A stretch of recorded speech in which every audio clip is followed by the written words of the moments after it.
Dalam nama Bapa dan Putera dan Roh Kudus. Amin. Semoga rahmat Tuhan kita Yesus Kristus, cinta kasih Allah, dalam persekutuan Roh Kudus beserta kita.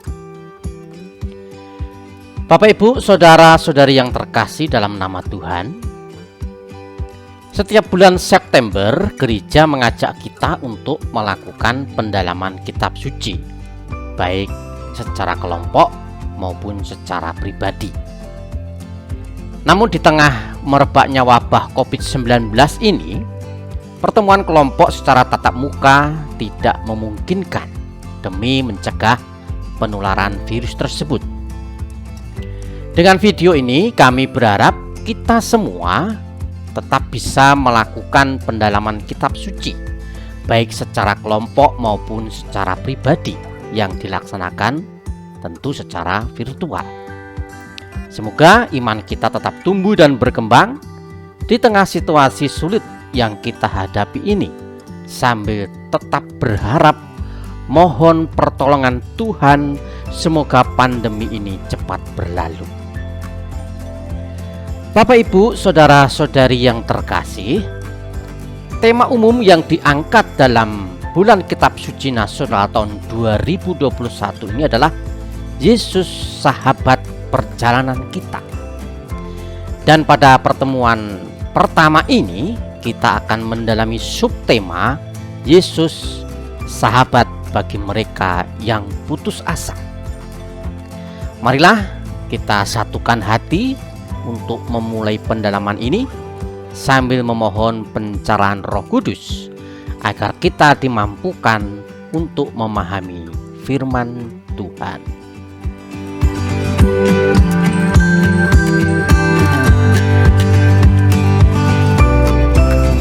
Bapak, Ibu, saudara-saudariku yang terkasih dalam nama Tuhan,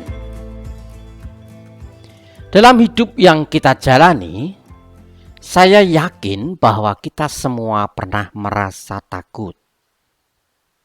Takut karena hantu misalnya, atau takut gelap, takut sakit, takut karena usaha menurun, takut karena kehilangan pekerjaan, atau mungkin kita sudah kehilangan pekerjaan seperti saat-saat seperti ini, dan takut karena yang lainnya.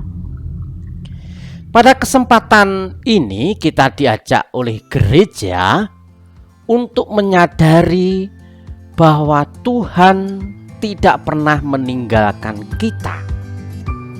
Walaupun situasi kita sungguh sangat mencemaskan, bahkan menakutkan sekalipun.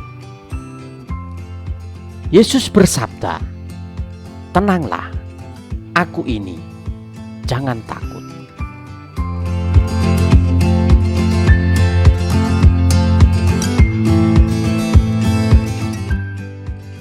Marilah kita sekarang membaca firman Tuhan yang diambil dari Injil Matius bab 14 ayat 22 sampai dengan 33 yang berkisah tentang Yesus berjalan di atas air.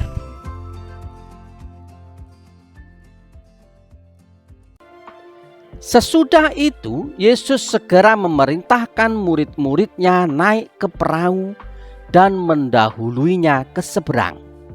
Sementara itu, ia menyuruh orang banyak pulang.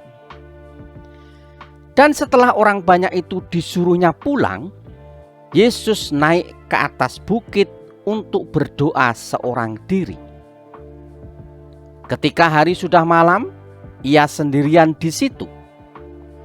Perahu murid-muridnya sudah beberapa mil jauhnya dari pantai dan diombang-ambingkan gelombang karena angin sakal. Kira-kira jam 3 malam datanglah Yesus kepada mereka berjalan di atas air. Ketika murid-muridnya melihat dia berjalan di atas air, mereka terkejut dan berseru, "Itu hantu!" Lalu berteriak-teriak karena takut. Tetapi segera Yesus berkata kepada mereka, "Tenanglah, Aku ini, jangan takut." Lalu Petrus berseru dan menjawab dia, "Tuhan, apabila Engkau itu, suruhlah aku datang kepadamu berjalan di atas air." Kata Yesus, "Datanglah." Maka Petrus turun dari perahu dan berjalan di atas air mendapatkan Yesus. Tetapi ketika dirasanya tiupan angin, takutlah ia dan mulai tenggelam, lalu berteriak, "Tuhan, tolonglah aku." Segera Yesus mengulurkan tangannya, memegang dia dan berkata, "Hai orang yang kurang percaya, mengapa engkau bimbang?" Lalu mereka naik ke perahu dan angin pun redalah. Dan orang-orang yang ada di perahu menyembah dia, katanya, "Sesungguhnya engkau anak Allah."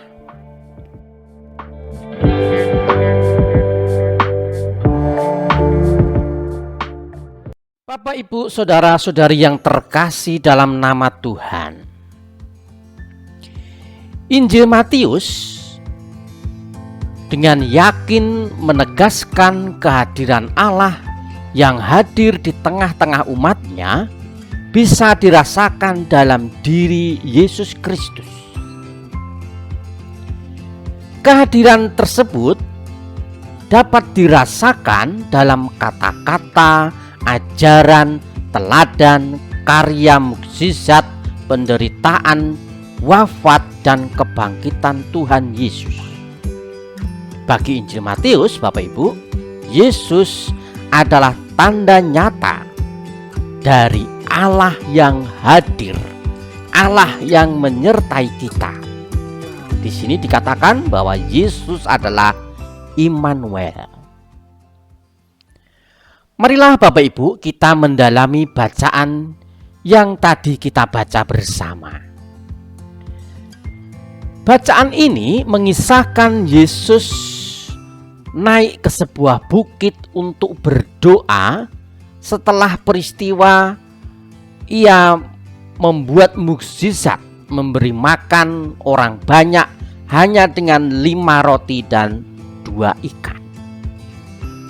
Di bukit yang terletak di sekitar Danau Galilea itu, Yesus berdoa seorang diri sepanjang malam.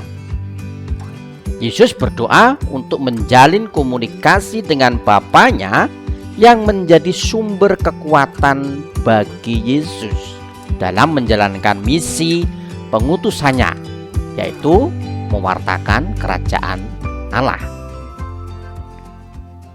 Di tempat lain, Bapak Ibu, kalau tadi Yesus berdoa di atas gunung, pada saat yang bersamaan para murid sedang di atas perahu dan mengalami kepanikan karena diombang-ambingkan gelombang tinggi lantaran angin sakal. Melihat murid-muridnya berada dalam situasi sulit dan berbahaya, Yesus mendatangi mereka dengan berjalan di atas air. Namun demikian, kedatangan Tuhan ini menimbulkan ketakutan tersendiri bagi murid. Mereka tidak percaya. Bagaimana mungkin ada orang berjalan di atas air?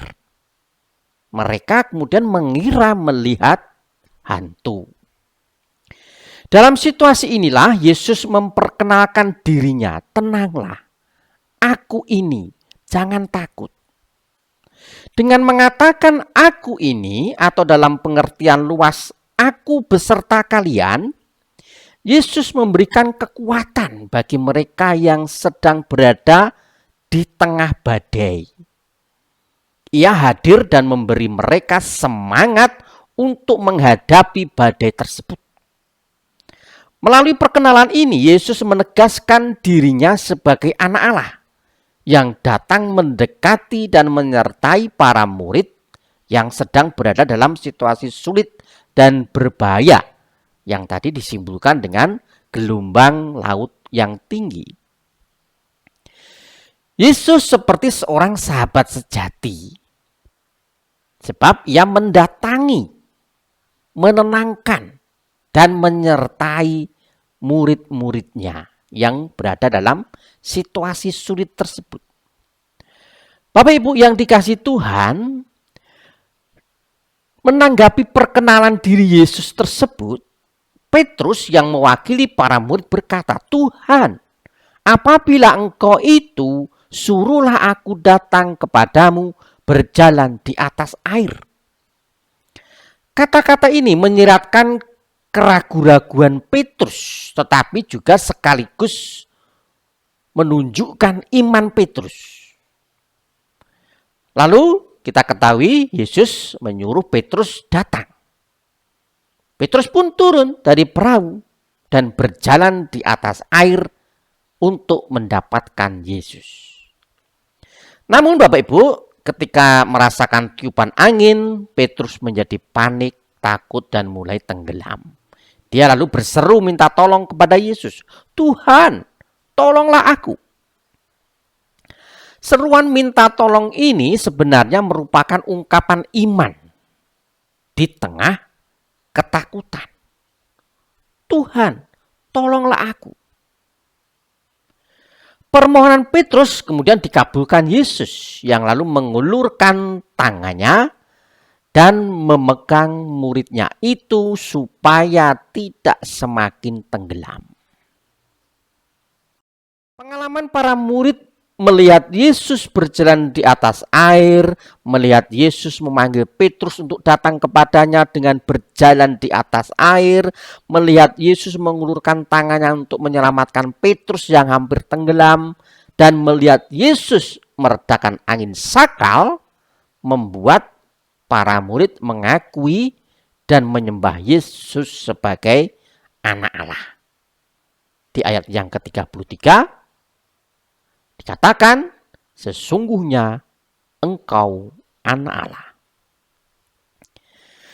Bapak, Ibu, saudara-saudari yang terkasih dalam nama Tuhan, apa kemudian pesan yang bisa kita petik dari kisah di atas jika dikaitkan dengan situasi hidup yang kita alami saat ini?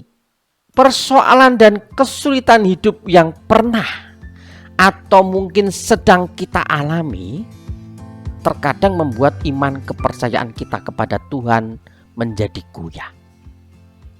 Mungkin saat ini kita sedang mengalami situasi perekonomian keluarga yang berat terkait dampak pandemi COVID-19 ini. Mungkin ada di antara kita yang sudah di PHK, atau mungkin dirumahkan, atau mungkin usaha kita penghasilannya menurun, atau kesulitan ekonomi yang lain. Sementara di sisi lain, kebutuhan hidup tetap bahkan meningkat, Bapak Ibu. Atau kita yang sekarang mungkin mengalami masalah kesehatan terkait pandemi ini, yang mungkin saja membuat kita merasa tersisih, tidak diperhatikan, dilupakan, sehingga kita kecewa.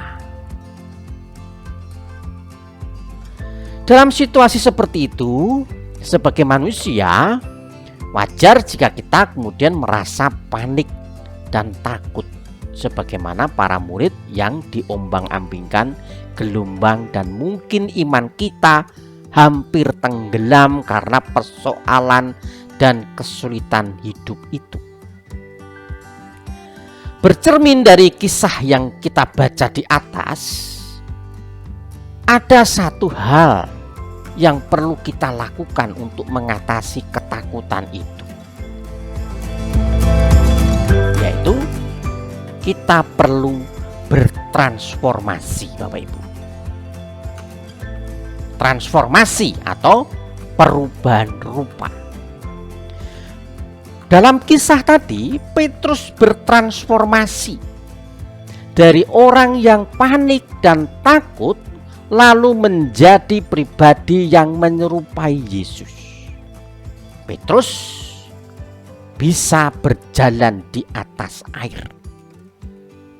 Jadi dalam hal ini Petrus berubah dari manusia biasa menjadi ilahi. Namun Karena kekhawatiran yang sedemikian hebatnya, banyak di antara kita yang mungkin goyah iman. Pada saat tersebutlah kita kemudian ditantang untuk masihkah kita berani berteriak seperti Petrus, "Tuhan, tolonglah aku." Dan menyambut tangan Tuhan yang mengulurkan tangannya untuk membantuku. Masihkah kita berani melakukan itu? Bapak, Ibu, dan saudara-saudari, pernahkah kemudian kita menyadari bahwa seruan minta tolong ini sebenarnya merupakan ungkapan iman kita di tengah ketakutan? Permohonan Petrus dikabulkan Yesus, yang lalu mengulurkan tangannya dan memegang muridnya itu supaya tidak semakin tenggelam. Kita pun seharusnya berbuat demikian, berseru kepada Tuhan dan memohon pertolongannya. Bapak, Ibu, saudara-saudari yang terkasih dalam nama Tuhan, kesulitan ekonomi ataupun kesulitan kesehatan karena pandemi ini ternyata tidak dialami oleh semua orang.